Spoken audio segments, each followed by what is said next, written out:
Hello YouTube world, this is the Faceless Entrepreneur with a quick and dirty video on how to charge your DJI Air Remote Control.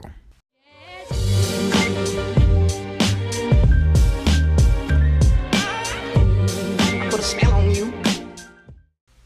Inside the gray pouch you'll find a gray box with a bunch of extra accessories, including 2 new controller arms. Inside that pouch you'll find an adapter which connects to the side of your remote control. Plug this into the long cord inside the see-through box and plug the other end into your charging station.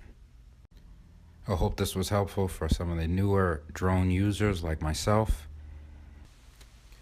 So please smash the like button and subscribe for some new exciting content to come with everything from business to cars, current trends, and more.